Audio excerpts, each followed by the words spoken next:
Halo, aku Goza. Di video kali ini kita bakal membahas masalah 5 cara jadi konten kreator dan juga ide-ide konten kreator untuk pemula. Tapi sebelum kita lanjut ke video, boleh dong aku minta like, subscribe, dan juga komennya di bawah sini. Apa-apa aja yang udah kalian buat untuk konten kalian dan juga ide-ide dari untuk konten kalian itu sendiri. Oke, berhubung video ini sangat singkat, aku bakal ngebagiin gimana caranya jadi konten kreator pemula dan juga ide-ide konten kreator pemula untuk high budget terus juga untuk low budgetnya. Jadi di poin yang pertama itu adalah belajar bareng dari nol ya. Tentu harus dari nol, terus juga harus kayak editing, pakai CapCut, terus juga 30 hari belajar, public speaking, terus juga progres mingguan, evaluasi jujur itu. Kenapa? Orang suka lihat proses bukan cuma hasil akhir. Terus untuk yang kedua, ide konten kedua itu adalah review jujur untuk versi pemula. Review sesuatu dari sudut pandang orang biasa nih, yang low budget banget.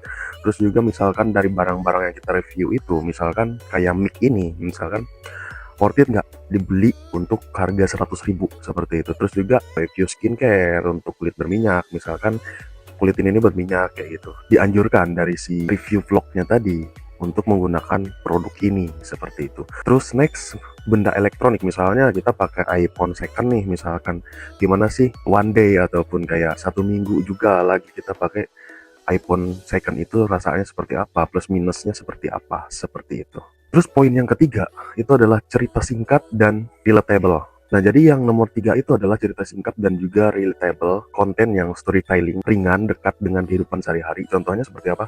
Misalnya ketika kita ngerasa kita jadi overthinker, kayak gitu loh.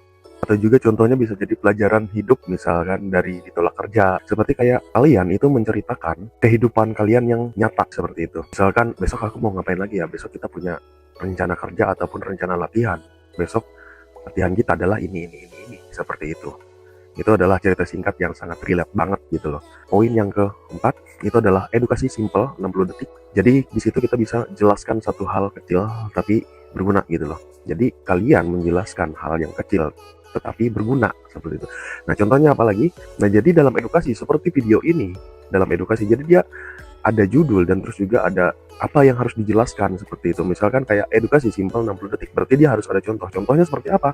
Cara biar kerja nggak grogi pas presentasi seperti apa? Agar kita ketika ingin presentasi itu tidak merasa gugup dan juga tidak merasa grogi seperti itu.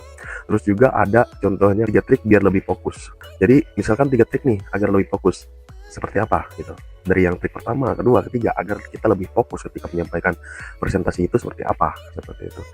Terus ada yang ketiga lagi, contohnya yang ketiga, kesalahan umum saat interview. Jadi dijelaskan, misalkan ketika kita interview nih, ketika kita interview, apa sih yang harus kita hindari gitu loh. Contoh deh, misalkan ketika bos nanya, kalau kamu keterima kerja di sini, kamu menginginkan gaji berapa? Jawabannya simpel. Jawabannya adalah saya tidak mempermasalahkan masalah gaji. Untuk masalah gaji yang sudah ditetapkan oleh peraturan dari perusahaan itu sendiri.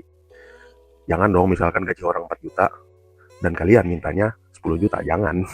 Terus yang terakhir adalah yang kelima, itu adalah konten reaksi ataupun opini ringan. Contohnya seperti apa? Ketika kalian tanggap dengan tren, terus juga berita viral, terus juga ataupun topik ataupun pembahasan populer seperti itu. Nah, contohnya itu seperti apa? Simpel banget. Reaksi tren misalkan TikTok terbaru, misalkan trennya apa? Atau dance ataupun menggiring opini ringan seperti prank gitu loh. Yang viral dan banyak dilakukan oleh konten kreator di TikTok ataupun di YouTube seperti itu. Terus juga membahas kebiasaan Gen Z, apa sih kebiasaan Gen Z seperti itu. Itu adalah konten reaksi dan opini ringan. Dan tipsnya dari konten reaksi atau opini ringan ini, tipsnya jangan terlalu kontroversial kalau masih pemula, karena kita bermain di low budget gitu loh, nggak yang high budget banget. Oke, itu adalah 5 ide konten kreator bagi YouTuber pemula ataupun platform lain yang bisa digunakan untuk ide konten kalian. Untuk pemula, tetap berusaha, bekerja keras, karena ada pepatah, usaha tidak pernah mengkhianati hasil walaupun sekecil dan sedikit apapun. Akhiri, aku Goza, pamit undur diri. Wassalamualaikum warahmatullahi wabarakatuh. Bye-bye.